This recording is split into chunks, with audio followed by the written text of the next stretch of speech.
gonna run with this MIDI. I've been using it a lot lately.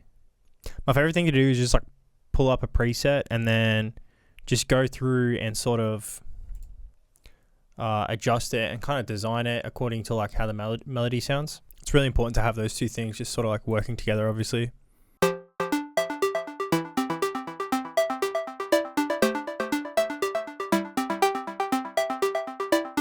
A couple of years ago, I rented out like an Apollo. I think is that is it a thing? It's like Apollo Solo or something like that.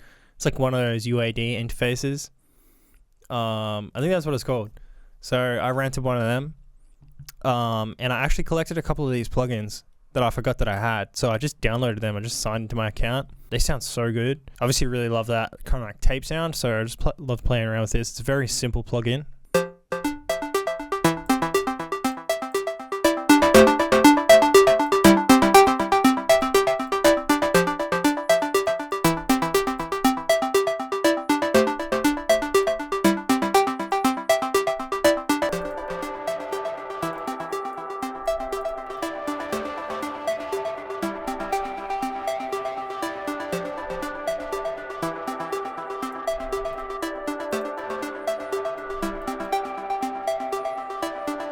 I just like speed it up a bit.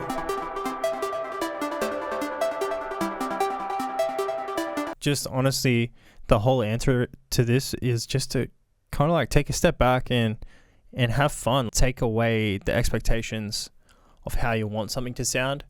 You can kind of see like when I just like pull up a plugin.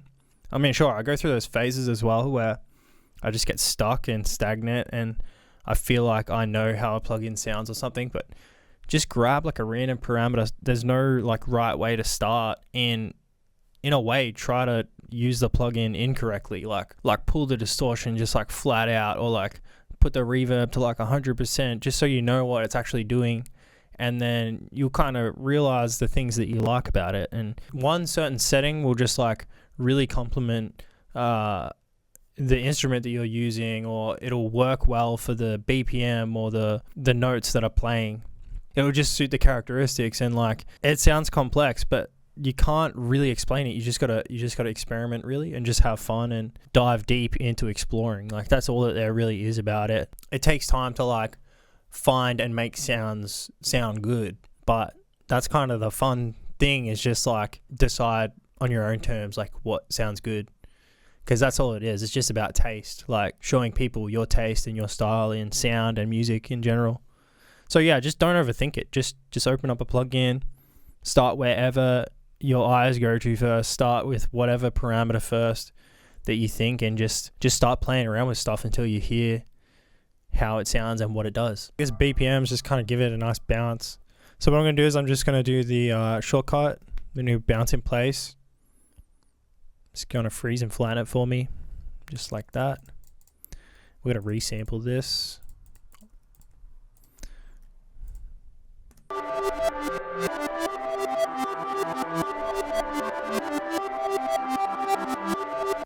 Yeah, nice. Sometimes I find it really effective to create a new MIDI, like a whole new channel, like a whole new instrument, but I use the same preset, and then I just challenge myself to go and sound design that preset to be like played on top of the pre-existing melody. Obviously you don't want it to clash, so I generally like play it either up or down an octave, and then I just go through and like tweak the preset until it sounds like something, until it sounds different compared to the other preset. So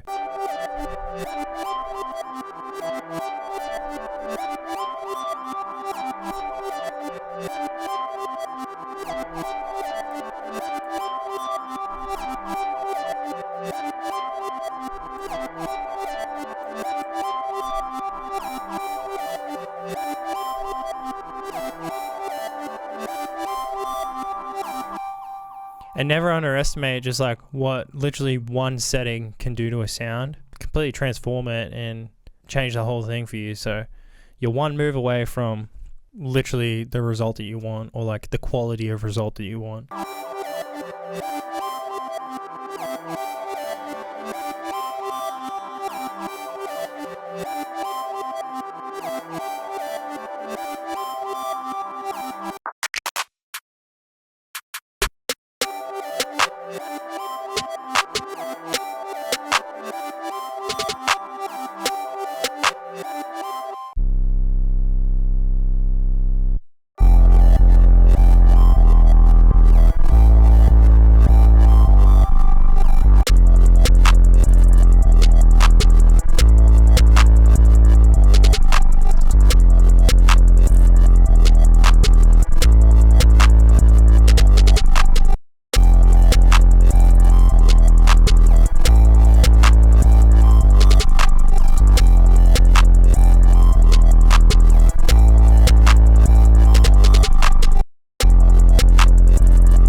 Alright, so that's it for the video. Thank you so much for watching once again. Feel free to check out any of my other videos if you like this one and you've just discovered the channel. Also, feel free to check out my Patreon in the link below. It's a great way to support the channel. We've got project files up there. We've got stash kit, MIDI, loops. So go check that out. It's all included in membership altogether. So yeah, it's a really great way to support the channel. But otherwise, thanks so much for watching, and I'll see you in the next video.